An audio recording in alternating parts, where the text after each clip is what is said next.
Well, welcome everybody to episode 34 of Level Up, 60 minutes of live Q&A, where your questions and votes really do drive the show. The Slido link in the chat will allow you to vote up the questions that you would like answered the most, and of course to add your own as well and put those in front of the panel.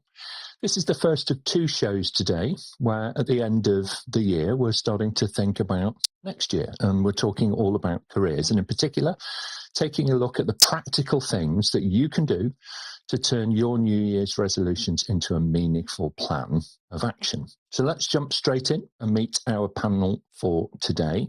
Returning to the panel is pretty much everybody, actually, who's made a strong contribution kind of through the year. So thank you to the panelists. Before we even begin, Stephan Brendel leads our European region for APMG and works with a wide range of organisations around the world. So welcome back, Stephan. Great to see you. Hello. Morning, afternoon. Okay, thank you. Martyn Kinch is another regular contributor here on Level Up. He's the director over at Training Bite Size, who works with clients from all over the world. Welcome back, Martyn. Great to see you. Yeah, looking forward to this. Merry Christmas, everybody. I hope you like the hat. We've been training project managers since about 2000 and seen a lot of people start and progress to very senior roles in the industry. I'm really happy to share the things we've learned along the way. Thank you very much. And it's a spectacular hat. So thank you for bringing a little bit of the Christmas festivities to us. Etienne Shardlow is a senior consultant with Symphonise Consulting and specialises in working in emerging technologies, delivering training and consulting services and so on. So hi, Etienne. Great to see you. Hi, good to be back. Nice to see everyone. Thank you very much. And Paul Sutton joins us from New Zealand. He's the senior trainer and lead consultant with Project Results, where he has a lifelong interest in helping clients deliver effective and efficient projects. So good to see you again, Paul. Yeah, it's great to be back on board and great to be with such a fantastic panel again, and such a fantastic question, because it's a lifelong journey. So, let's think about what we can do. And you can't see unless I bend over, you can not see the top of my hat. Here we are. That's what it looks like. Okay. Okay, very good. Well, it looks really good, and we hope that the local taxi firm doesn't suddenly appear on the audio. We'll see what happens anyway. Another lifelong learner on the panel is Nandhakumar. Nandhakumar Swaminathan is a highly qualified management professional who better really to kind of join us today to get those plans into real action. So great to see you back. Welcome back, Nandhakumar. Yeah, good afternoon, everybody. Nandhakumar from Chennai, India. Looking forward to a great hour, and definitely it's great to be back. Thanks, Nick. Excellent. Okay, now look, if you're watching this and you feel that you could answer some of the questions, then please do volunteer in the chat, and we'll be in touch to welcome you to one of the panels in 2022. And maybe that is one of your New Year's resolutions, to be able to do that. So just drop us a note. We've got a couple of colleagues who are working on the social media chat today, so just join in with them and let them know. Completing our panel for today is Suchitra, our regular question master from Bangalore in India. So welcome, Suchitra, great to see you. Please may we have our first question. Hi everyone, great to be here. We have a question from Ryan in Dubai. I currently work in a large organization and have been offered a lucrative role at a newly formed company, a startup. What is some advice you can give me about evaluating my options before I proceed with the next steps? Okay, well, it's a big choice, really, isn't it? Paul, let's start with you, and then we'll go to Nandhakumar. Well, I could talk for some time about this one, but I'll be short. I mean, first question is, do you like a nice stable life, or do you like a challenge? Startups provide a challenging environment and learn a lot on the job, but they might not last, and so you have to be comfortable with changing jobs from time to time. A large organization, however, can give you good training, good formal training and structure. So just look at the different pluses and minuses in terms of stability and training versus sort of the raw edge of starting something up. Okay, thank you. Let my colleagues add. Great. Okay, Nandhakumar, what are your thoughts? Okay, so I think rewording one of the things what the other panelists said, it is important to evaluate whether you're currently in a comfort zone and whether the comfort zone is in for too long. If it's going to be in for too long, then you may want to check out if this is going to offer some new challenges to you which you may not otherwise get. Obviously, there are other options, other things also you would need to evaluate in terms of what stage of the career you are in, what exactly you're looking for, and what is it this the new offer in the startup is giving, and whether do you see a sink and a win-win. I would say that these are some of the things that needs to be looked at. That's all from my side. Okay, thank you very much indeed, Etienne, and then Martyn. Yeah, I think just to add, you say in the question that it's a lucrative role. A startup is exciting, so there's plenty to gain from this new position that you may take. My advice is always, as with everything, kind of take a risk-based approach. Think about what are the risks. Don't burn any bridges when you leave, just in case you need to go begging back. But also just have a look at the startup. Doesn't say whether it's small, but a startup, it's new. It may go somewhere. Could be really exciting. I would have a look at it like you would look at any investment. You're going to be investing your time, your energy, your life, really. And so, think about it like you would invest money. Have a look at their business case. Does this sound like something that is going to work out? And that's the kind of approach I would take to this. Okay, thank you. It very sounds much, exciting. Martyn. I would probably go for it. Okay, thank you, Martyn. Everything starts with something, and it's that single step. I think the things I've learned in business is if you're the PM and you're going to do the project management role within the company, make sure you've got clear roles, clear responsibilities. The other things to get right is make sure you have things like share ownership, you have your exit plan right, and don't be vague at the start. Get everything lined up and clear, and then you know where you are all the way through. It's a really exciting journey, and if it works well, it'll work fantastically. So yeah, very, very best wishes and best of luck. Yeah, and I would echo, pretty much everything really that people have said. There's a huge cultural difference between working for a large, established, mature organisation and working for something which is brand new. In the corporate world, there are people whose entire job is made up of a single role. In the startup situation, pretty much every job is a hybrid of one and often many roles. So that's exciting and can be a huge development opportunity for you. There are also, though, some things that you could also consider, which may be somewhere in between these two worlds, which is something that in the corporate world I think people can on occasions be a little reluctant to do, which is actually to share what their career goals and objectives actually are. So you may find somebody in your organization, they may be your manager or they may not be, but somebody in your organization that you can talk to about what are you looking for in the next few years in terms of exposure and experience that's different, to the role that you're doing today. And take a positive, proactive engagement approach, about planning your career. But it's a great question. So thank you very much, Ryan, for putting it to the panel. Thank you very much indeed. Suchitra, let's move on to the next question if we can. Question from Nick in the UK. I have a tendency to allow urgent requests from colleagues to impact my own personal development. What tips would the panel have to help me overcome this? Okay, now this is something that does happen to me regularly. Stephan, how can you help me out? Well, I think first of all is you need to really consider every request that comes to you, that this needs to be replied or managed by you, probably not. So it's the how do you engage your colleagues to find solutions. But I think it's part of your personal development probably also to handle those requests as they come in, because they also mean trust. They mean a lot. And so I don't think it's a contradiction that this is impacting your own personal development. I think it's part of it. It's like a trainer who stands in front of a classroom and feels I'm only a good trainer if I can answer any question that comes up, then he's not a good trainer. A good trainer gives the question back and enables people to actually find their own solution. In the end, everybody has always to find his or her own solution. Okay, thank you very much. Some great advice, Nandhakumar.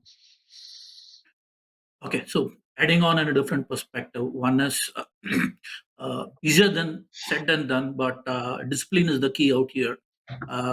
It's a golden rule that you always invest in yourself as part of your career development. And as the other esteemed panelists mentioned, this should not be looked at as a hindrance, but it should be looked at how it can help yourself. But in case it definitely does look to be too much of hindrance, then discipline is the key and that is going to help you, where you have to make sure that you kind of say no at those times. It's okay to say no and concentrate and invest in yourself. Okay, perfect. Thank you very much, Martyn. Interesting. If you look at it almost like a project in a way, the urgent request can derail it. So if there's a project, you look at things, is it out of scope? Is it a change? So in a way, you treat it like that. If it's a request that changes the way that you're running the project or what you're doing, then it should be maybe a change request, or you can see how it affects the scope or the time or the budget. So yeah, I sometimes think you look at this as a project, and each of these are changes within that project line, and you have to decide whether they change the scope or the time or other aspects of the product and deal with them in that way.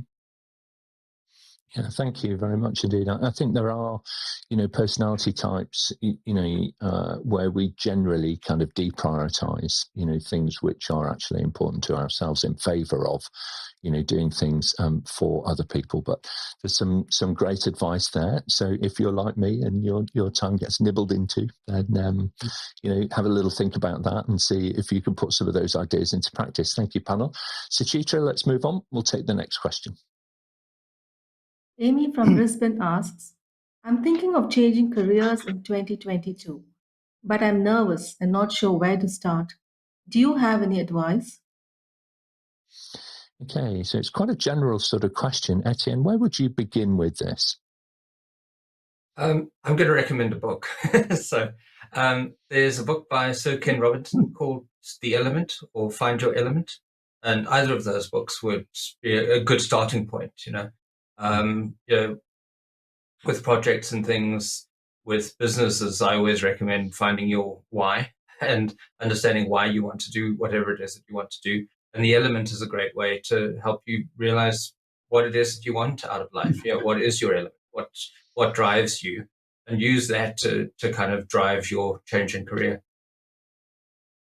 Okay, thank you very much. Stephan? I think it requires a self-assessment. So what are your skills? What are others seeing are your strengths and your weaknesses? And where can you play those better when you're changing careers?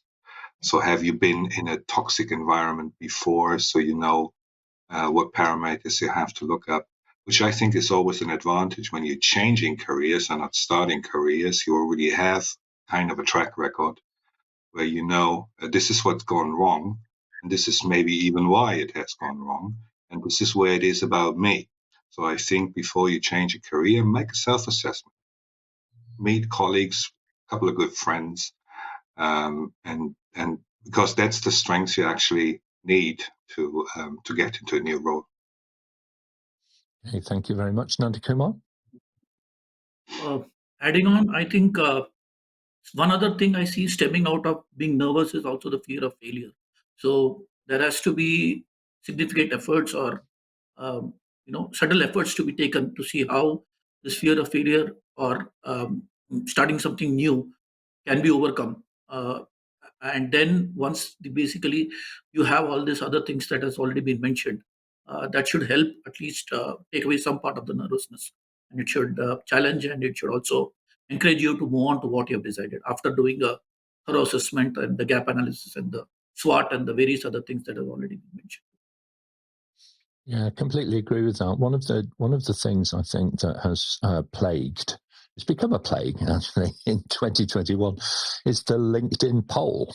You kind of go on LinkedIn and I see half a dozen of these things, in my feed pretty much every day actually now, asking pretty banal questions. I'm sure that they're just trying to collect people that they can then message and try and sell things to. But leaving that to one side, there is some merit in thinking about a structured approach to breaking the problem down. What do you enjoy doing? What are your talents? What really gets you up in the morning? How does that work? And what sort of balance are you trying to construct between, work, your home, family, and your interests? And, do you think about that? Some of the most successful people have had multiple careers. They've had a portfolio of careers throughout their professional lives. So very much worthwhile talking to somebody and having that conversation and getting some advice. Etienne, the book that you mentioned, we'll put it into the chat for people so that they can look that up online and take that up. So just if you mention it in the chat here, then we'll make sure that it goes across. All right, very good. Suchitra, let's move on, please, if we can take the next question. Question from Rory, who's watching us live. I'm about to start the APMG Change Management Foundation and Practitioner course. Could you give me tips on how best to prepare for this qualification? Okay, so preparing to take change management, both foundation and practitioner, how might you go about that? Well, the first thing that I would say, Rory, is to give yourself the space to learn. Okay, the courses themselves are pretty well structured, and so they'll take you through the curriculum properly. But the thing that the thing that can derail you, okay, if you don't give yourself enough time and space to learn. So set aside the mobile phone, if you like, so you can really focus. Nandhakumar, your thoughts? Okay, I just wanted to mention one thing. Of course, I mean, the web page would have all the details of basically which is the recommended book, what are the recommended pointers. But I think Nike comes to my mind. Just remember Nike's slogan, just do it. I think that should do it. At least that has helped in a lot of cases whenever you want to decide to do something. I mean, my advice is just do it. That's going to get going. Dive in. Get you going. Dive in. Commit 100%. Very good. Martyn and then Paul. So the course is really well structured, change management. If you get a chance to read the book beforehand, then that will help you. But it is a well structured and well proven course. The thing you also need to focus on is your exam technique. So it's as much about what we were talking about, the preparation for the course. It's important when you sit down and do the exam as well, is to have done the practice questions, to follow the trainer, ask any questions that you've got, but get your technique right. And there's plenty on the internet about the technique, the first pass, second pass, and so on. So yeah, do all the work. The course is great, but also make sure you focus on your exam technique to maximize passing the exams. That's me finished. Okay. Excellent. Yeah, it's a really good point, isn't it? Because, as an adult, we don't always take exams that frequently. So it's really good advice. Great reminder. Thank you very much, Martyn. Paul and then Etienne. Well, I think my colleagues have actually answered a lot of the questions really well. And if you are doing self-directed in terms of some kind of online course, get on with it. There's a distribution curve. The longer you take, the less likely you are to finish. So set time, set goals, get through it, do those practice exams, and sit the exam. Excellent. Okay, thank you very much, Paul. And final thoughts, Etienne? For me, the change management course is a great course. It's completely kind of outside of the scope of the other courses that I train. I walk in on day one and say, good morning, everyone. Welcome to Psych 101. And it really is. There's so much kind of in the course about the psychology of change. And it's a really exciting course. And for many of us, it's very interesting because it's so different to what we're used to doing in terms of project management or service management.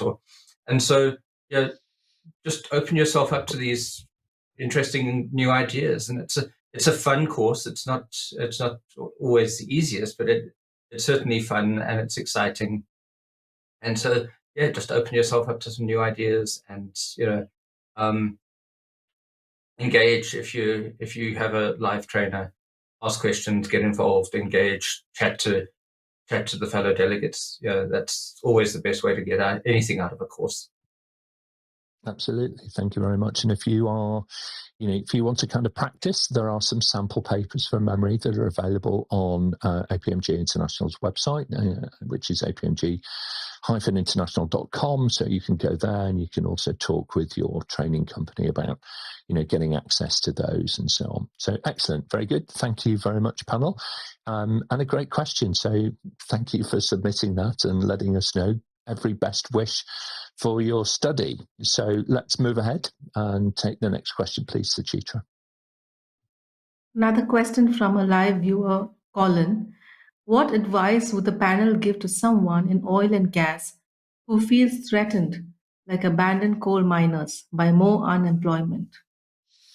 Well, it's a really hard thing, and Colin, I would say the first thing is that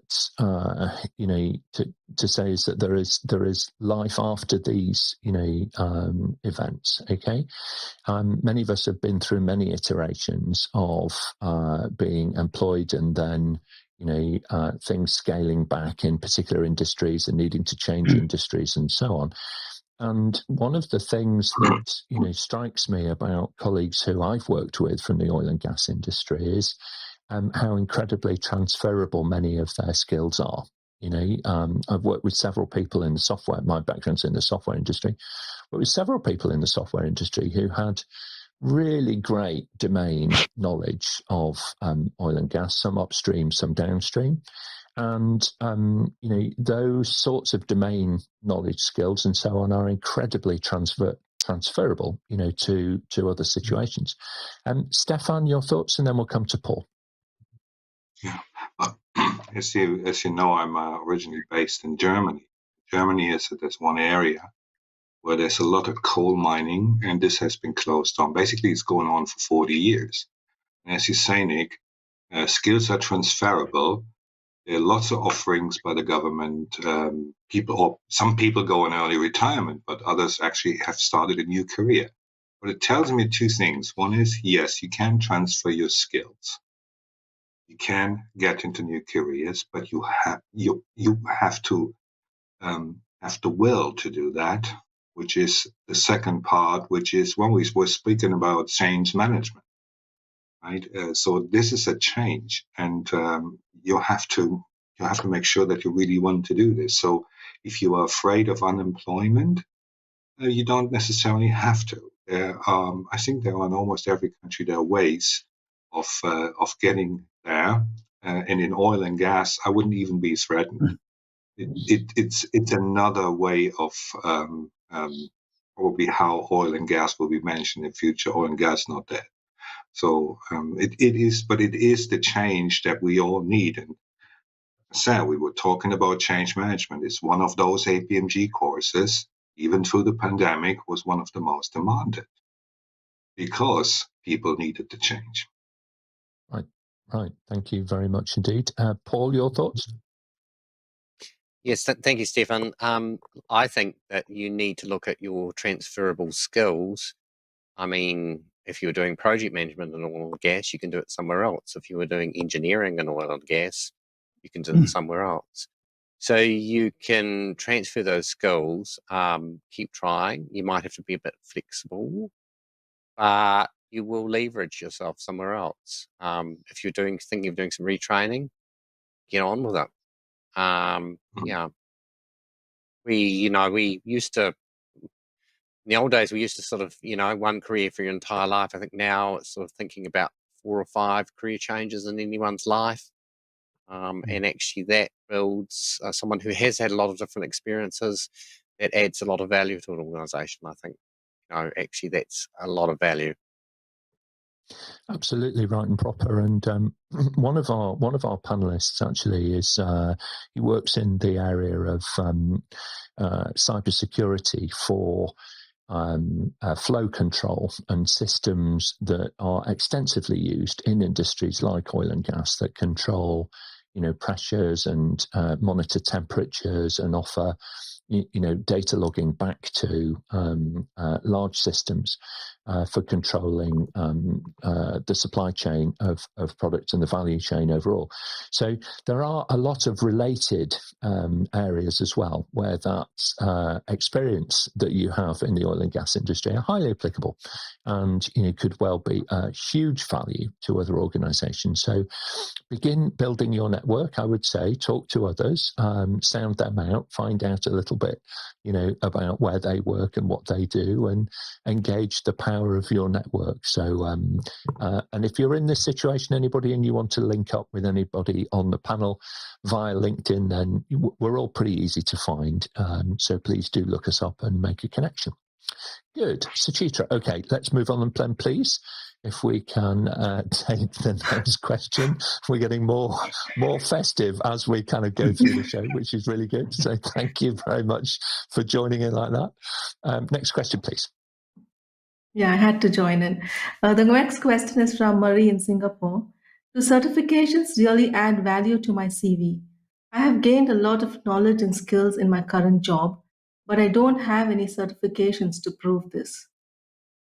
Okay, so panel, what are your thoughts on the value of certification? Stephan, and then Paul. Well, first of all, there are two options to prove what you say.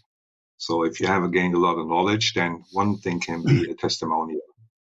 And you find this on LinkedIn and other places where people say, oh, this is why this person is so great.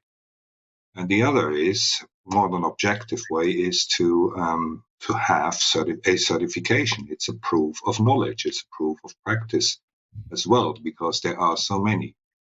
The big difference, I think, is that it's not enough just to have one. So we are living in a even my generation now is not ending up their career with the same job they started. So you have 2-3 changes, and so there will be more certifications needed. One for a technical one. So, for example, I started in ITIL, so I have all these ITIL and now BRM certifications. But to make changes, it requires to have proven that you know how to run change management and all that. So a certification is actually great value, because it's an independent and objective way of proving your knowledge. So if you don't have any certification, well, then you should go for some. Okay, thank you. And Paul? Yeah, I think that the issue will be at a certain point of your career as you become more senior. In order to progress, people would expect you to have certifications. And if I've previously been on interview panels, if I get someone who's sort of, 6 or 7 years into a particular career and has no certifications in that, or project management, of course, is one that comes to mind, and I'd be concerned about that there could be issues. So I think you should, or the only other option, of course, is to then leverage off your own experience and people who know you. But I think if you don't have any certifications, it will start to become a bit of a barrier for some career moves for you over time. Some of them, again, a lot of the sort of APMG type courses are ones that don't take that long. They're not years of study. So they're options to go through. Yeah. Excellent. Thank you very much, Martyn, and then Etienne.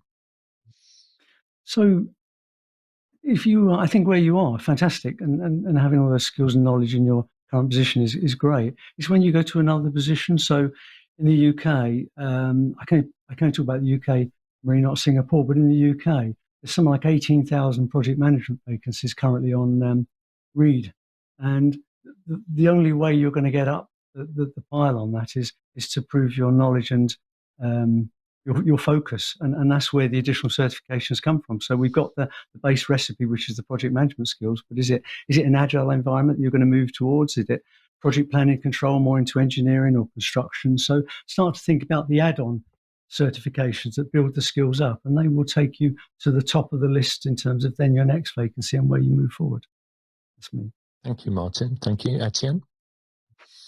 Yeah, just adding to what everyone else has said, it is a way of independently verifying that you have the knowledge that you claim to have from all of your knowledge and skills and experience.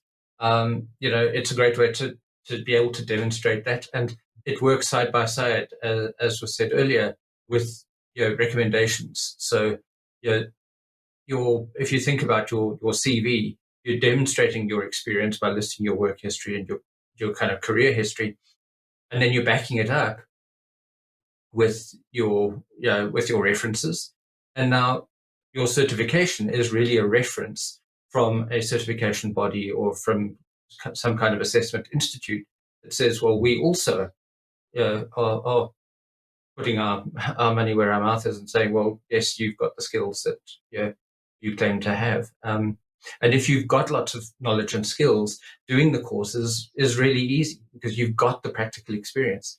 Many people attending courses are learning something new. You're just kind of figuring out or adding the theory to what you already know.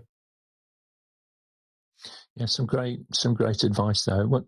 I would think about this almost in terms of a Venn diagram. So if you imagine the universal set is all of your skills and knowledge and competencies and experience that you've had in the past and so on, and your aptitude to do things. And the ellipses here of the experience, they overlap with the certification ellipse. All right, they really will do. And the sweet spot in the middle is where you've taken ideas and knowledge from one of the leading practices around the world, and you've studied it, and then you've had the opportunity to implement it in an organization, because those individuals stand out head and shoulders above others in order to be able to secure the very best role and responsibility in an organization. And the last thing that I would say is that without certifications, you may find that the door is closed to you if you begin working in a highly regulated environment where the regulator actually is looking for evidence, not just participation, but actual evidence of somebody's, understanding on a subject. So very good. Thank you very much indeed. Great question, by the way. Let's move on, Suchitra. We'll take the next question, please. Another question from a live viewer, Rosemary.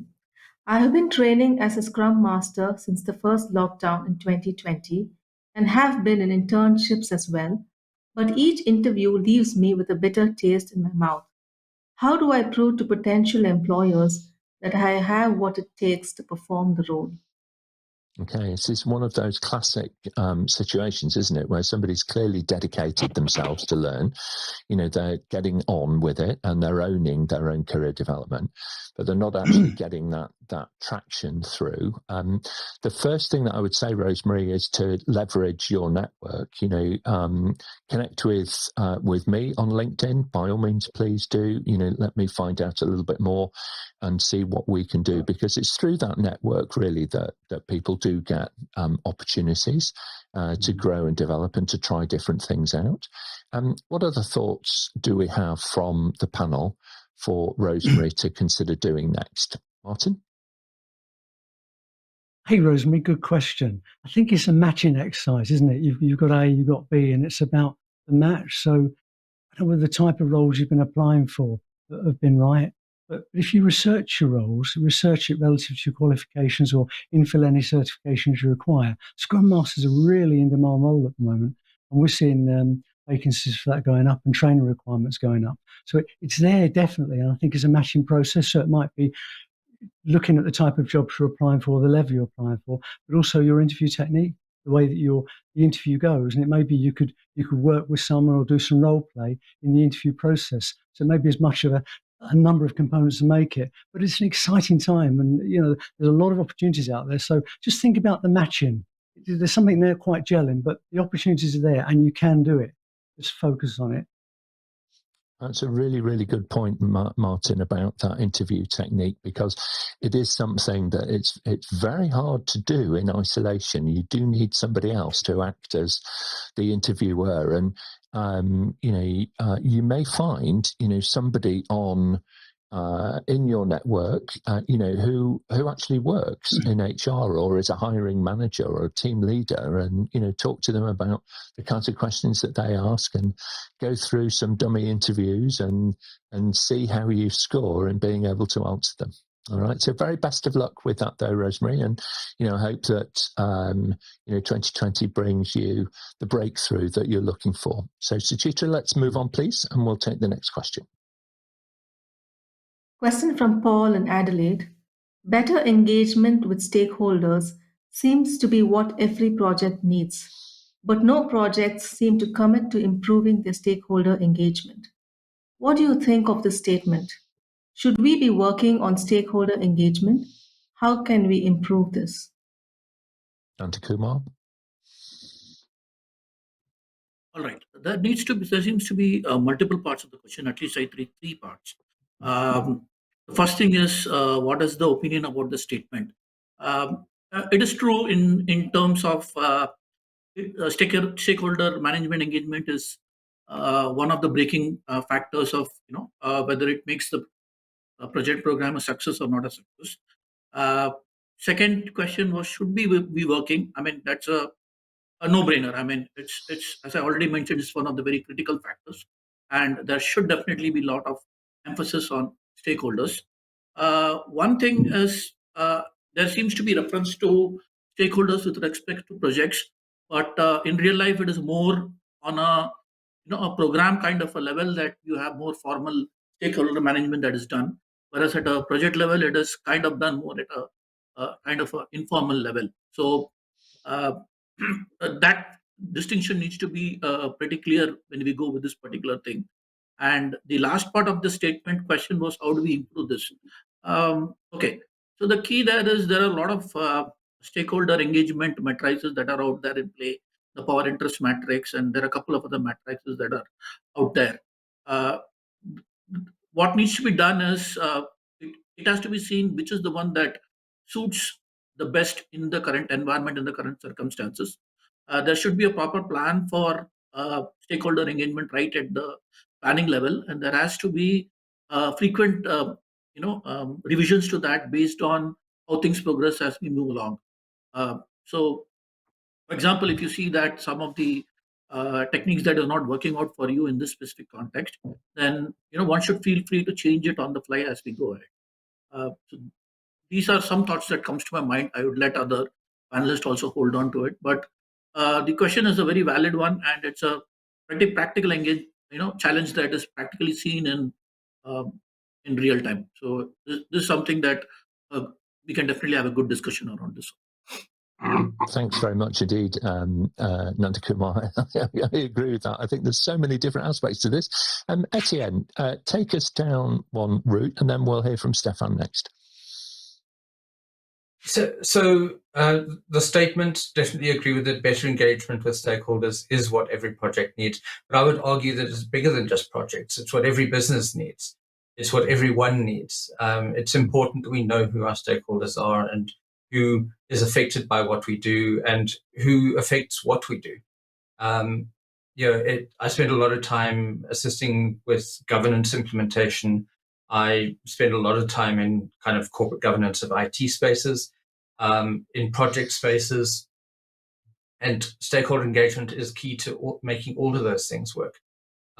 We've spoken a little bit already about change management, business relationship management.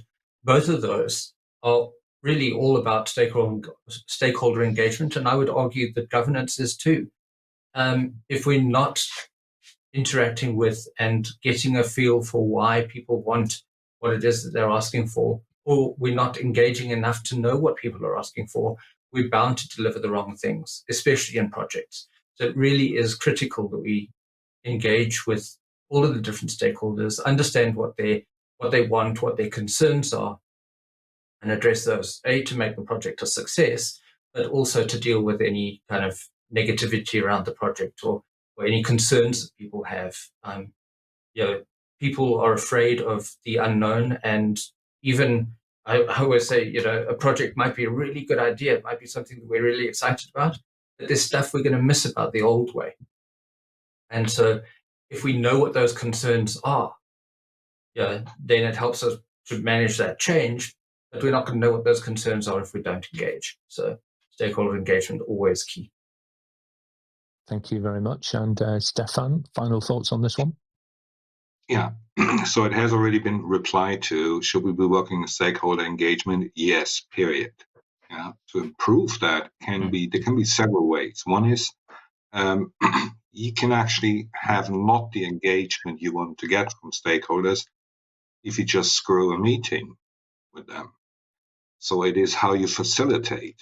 Facilitation is a skill I think people need, not just as project managers or program managers or service level managers or how you name them. Yeah, because in the end, the stakeholder is the one that gives you the mandate.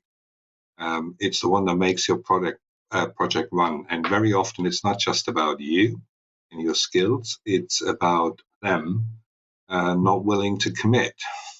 This is something where you have to actually work on the engagement. So there are skills needed which are even beyond any kind of methodology. Skills where you have to look at, even psychologically, what kind of people are these? How do I address them the best? It's the difference between open and closed questions. It's the whole variety. But it is one of the most important areas in project. It's to get stakeholders engaged, because that's what it is about, their engagement. Absolutely right. Absolutely right. Thank you very much indeed, panel. Suchitra, I can see we've got lots of questions, so let's move on, see how many we can fit in the next 10, 15 minutes or so. Question from Etienne, South Africa. Often I feel that when I return to work after a training course, I am not given the space or opportunity to implement what I have learned. How can I overcome this? Okay, so here's some questions around how do we actually make a difference, to our team and to our colleagues when we return to work. And panel, what are your thoughts on this one? How could we best go about doing that? I suppose, my immediate thought, just before we come to Paul, give him an opportunity to think, is to try before you, if this is a regular thing, try before you're going on the course, kind of making sure that you've got an opportunity to feedback at least, to people. That might be a good idea before you get going. Paul, what are your thoughts? Yeah, look, I think, I wonder if what I'm about to say sounds, well, I don't know how it sounds. It simply is actually being quite forceful and just trying some of the techniques out in the work that you do in the next week, and just thinking about, well, of all the things I learned, which one can I try out this week? Because people are not necessarily going to launch you into a new role, but you might be able. They sent you on a course for some reason, assuming your employer did it. So therefore, just start applying parts of the technique. I don't expect the whole thing to happen, but just apply a little bit. Okay, thank you, Nandhakumar. Okay, I think the key is the learning, whether it is going to solve any current problem that is currently hitting the organization bad. And the second is what is the benefit of the learning that can be demonstrated in real time. If these two things are there, I'm sure that the problem of not getting the space of opportunity can be overcome, because we have a burning problem and we have a solution which has a demonstrated benefit. This should definitely change the mind of the people who are running the business to provide an opportunity to go ahead with the implementation of the learning. Okay, thank you very much indeed. So some great advice there, and I would echo that as well. It's not, if you go on a project management course, you're not necessarily going to be elevated to the role of project manager when you come back to work. But what you can do is you can augment and you can help and you can start supporting and looking and participating in projects in a very different way. to the way in which, perhaps you were doing so beforehand. So think about implementing that as an enablement, to other people rather than, necessarily just on your own. Etienne, you asked a question, and I'm guessing that's through, some of your experiences working with your clients. Is there any advice that you would share with people in this situation? Yeah, look, I think my advice is more for the managers of people who are in this situation. If you're going to be investing money in training your staff, you want them to be able to come back to the workplace and add value. You don't want, you might have a training budget that you're required to spend by year end or whatever the case might be, but try and get some value out of that. So I always encourage managers to make sure that they have a briefing before and after the training. Before the training, let your staff know that you're sending them on this training course. You want them to get value from it. And while they're on the course, think about what they can bring back to the workplace. And then when they return to work, have a sit-down session, half an hour, it doesn't have to be long, and say, well, what did you learn? And what can we practically implement you learned on this course to make things better here? And that way, people are more engaged in the course because they know that's the question they're going to have to answer when they get back. And when they get back, they feel that they're able to make a difference. Great advice. Thank you very much indeed. It's not something that I'd kind of thought explicitly about. So good point. Thank you very much, Etienne. Let's move on to Suchitra. I think we can fit a couple more questions in if we move at some pace now. Question from Rakesh in Mumbai, India. All the job advertisements and recruiters ask for experience. For someone starting out, how do you get the experience to make a start in project management? Okay. Martyn, go ahead. Really interesting question, Rakesh. So often you find that most people are accidental project managers. And in my experience, very few people say, I'm going to be a project manager and develop a career. Most people start in a job, start to develop skills, and then they know the stakeholders, and they know the process, they know the company. And then they start getting involved in projects with no project experience.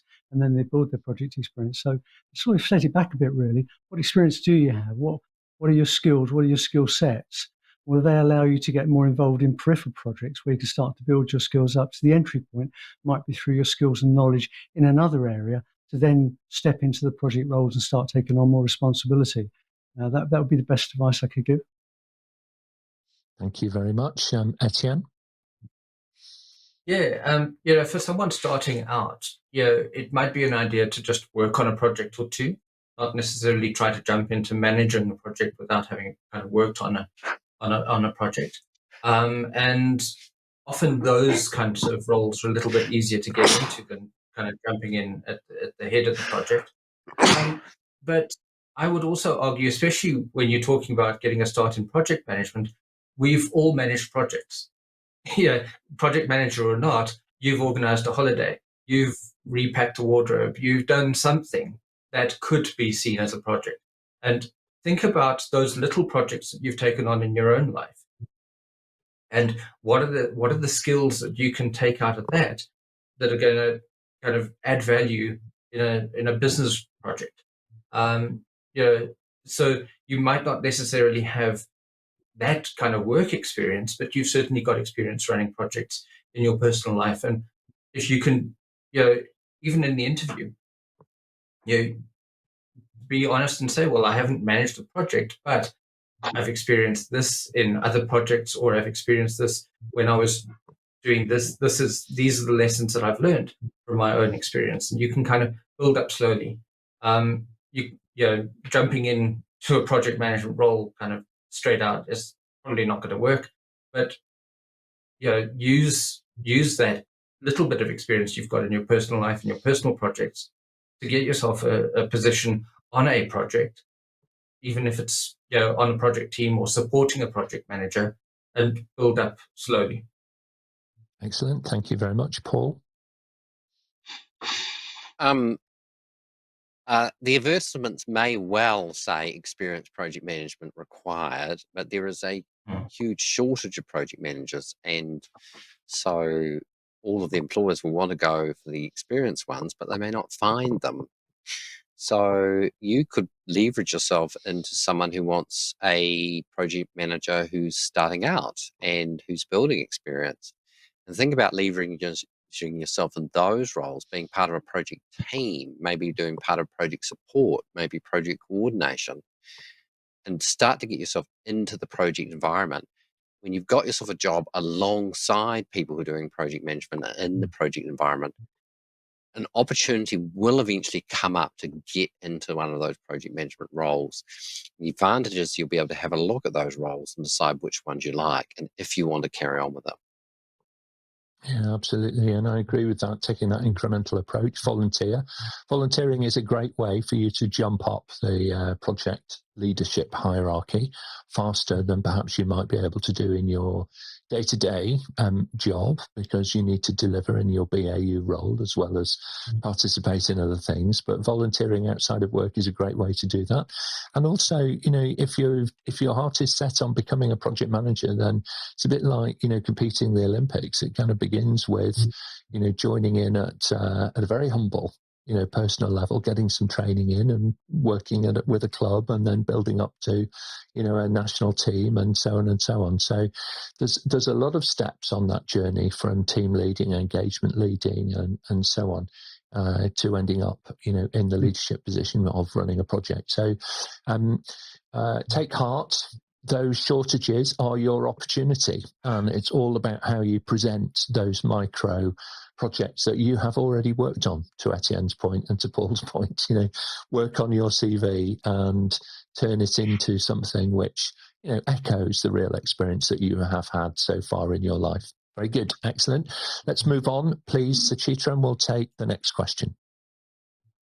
Question from Diane in Melbourne, Australia. Do you have any practical tips for improving productivity at work for both myself and my team? Stephan?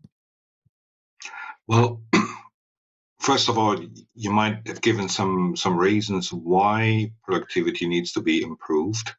But despite all that, all the reasons why the productivity has to improve, think of if you in your working environment, yeah, and then there's your personal, your life environment. There should be a similar environment. So the way of how do you feel in the work environment? I used the term toxic before. It doesn't need to be toxic, but it can be challenging, difficult for you. It has a huge impact on productivity. Is the way you are dealing with your colleagues, or colleagues are dealing with you. So it is a very well good investment of time and efforts.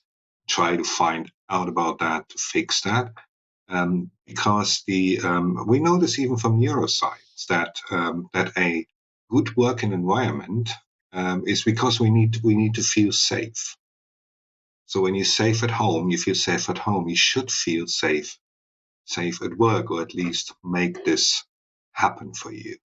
So I don't really give a methodology or other practical advice other than carefully listen to other people. Our brain can listen 2 times as fast as we can speak. So there's enough capacity in our brain to be able to listen. Okay, thank you very much indeed. Etienne, please, and then Paul. Yeah, just adding to Stephan, it's listening is a critical skill, and what I think listening does is it helps you prioritize, and prioritization is a really important kind of practical tip for improving productivity. Focus on the stuff that adds the most value. Focus on the stuff that's going to help you be the most efficient. I'm a big fan of the 80-20 rule. Focus on the 20% of the stuff that's going to add 80% of the value. A lot of the time we spend 80% of our effort working on the frills, the nice to haves, and not the stuff that really is a priority. So that's one tip. And then there was something else I wanted to mention that had slipped my mind. But focus, prioritize on the right stuff. And the other thing I wanted to say was don't multitask. that's something that I have learned and I'm still learning, is that task switching is a tremendous waste of time and energy. So focus on one thing at a time. Don't try and do too much at once. Okay, thank you very much indeed. And Paul, last thoughts on this one? Yeah, Etienne's some really great ideas there, and I'm thinking within that sort of 80-20, there is, Kaizen, the Japanese approach to continuous improvement. Find things and continue to improve and improve and improve them. Get rid of waste as well. So if you've got processes that add no value, get rid of them. And back to what Etienne was saying, which is in the lean manufacturing, one thing, good, be set up to succeed one thing at a time and speed up the throughput. Excellent. Thank you very much indeed, panel. Well, we've come to pretty much the end of the time that we have together, but just before we go, I'd like to invite each of you now to kind of share your closing thoughts on helping people really to kind of plan their next steps in their career development for the new year. What are the key things that you'd like to leave them with, your kind of your thoughts for them to take with them? Etienne, and then we'll come to Nandhakumar. Yeah, a few people have mentioned it today, but I think networking, communication, interacting with people, listening, these are all skills that are going to help us to kind of find our next careers if we don't know what they are. And obviously interacting and engaging with others will also build your network and give you or open you up to opportunities that you're possibly not even aware of now. So that's my takeaway. Thank you very much indeed. Nandhakumar and then Martyn. Yeah, I think first of all, everybody should definitely enjoy and have a great vacation. That's primary that comes to my mind. Not do anything else in lieu of personal time and family time and vacationing time. Do read up a lot of books. I think there have been a lot of good ones that are come up in this particular show, and also I know the previous shows. I think these two should definitely help sharpen your mind. Of course, have a great holiday season. Thank you very much indeed. Martyn and then Paul. I have my project manager hat on really when I'm summarising, but the PMI, I read an article, PMI expect 22 million new PM jobs between now and 2027. In the UK, there's over 18,000 project manager vacancies on Reed, over 12,000 on Indeed, and they're up around 20% on last 12 months. So it's a huge opportunity. It's a really exciting time to be a project manager, and in any career really. There's more vacancies than ever, and many in different industries to choose from. So focus on your niche, invest in qualifications, and follow your passion, and you will be a successful or have a successful project management career. Thank you. Thank you, Martyn. Great advice. Paul and then Stephan. Yes, following on from Martyn, it's multifaceted. Formal qualifications, yep, get them at the right time. Learn on the job, network with colleagues, learn from others, keep building your skills. You've got to learn and grow over time. Excellent, thank you, Stephan, and then Suchitra. Well, there's a lot of good advice have been given already. There's one thing I would like to add, and this is sustainability. So, as a project manager, for example, or if you're on IT and everything, just watch out that for the next, not just next year, but the next couple of years, to go for sustainable areas. And I'm not talking necessarily about climate and all that. I'm also talking about return on society. So when you look at the return on invest, which can be quarterly or financial year, fiscal year driven, but also it's a return on the society. What comes after that? What is next? So how do you preserve what you're doing in your projects or what you're doing in the stuff you produce? How is that sustainable for future generations? I think that's something I would really, as my advice for the next year. Excellent. Thank you very much indeed. Suchitra, your closing thoughts for today? It's been a great show, Nick, and I think a very befitting theme to end the year on. giving a chance for everyone to mull over what they want to do in 2022 to develop their personal goals. So thank you to the panel for answering some of our very great questions with some brilliant answers, and wishing everyone a great holiday period. Okay, thank you very much indeed. Well, look, great job, everybody on the panel. Fantastic. Now, if you've been watching and you're inspired by what you've heard today and you're getting value from the Level Up series, then please do subscribe to our channel on YouTube. Really easy to do. You can just find us if you search for APMG International. You can also spend a bit of time over the holidays, if you're out and about walking, listening to us, because all of the audio from all of the shows, all 34 so far, have been posted now onto Apple Podcasts. They're on Spotify, they're on Google, and they're also on Amazon. So whatever your preferred podcast platform is, you can find us there. Just look for Level Up Your Career with APMG.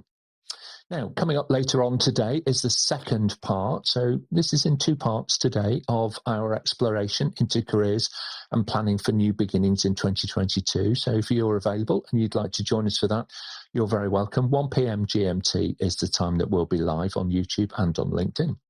Level Up is a live activity, so we are taking a little break just over the Christmas period, and we'll be returning in the new year with a brand new schedule of events. So subscribe to the show and we'll send you a personal summary of what's coming up and how you can join us here on the panel and level up your career with APMG. So thanks very much, everybody. Have a great Christmas, and we'll see you early in 2022.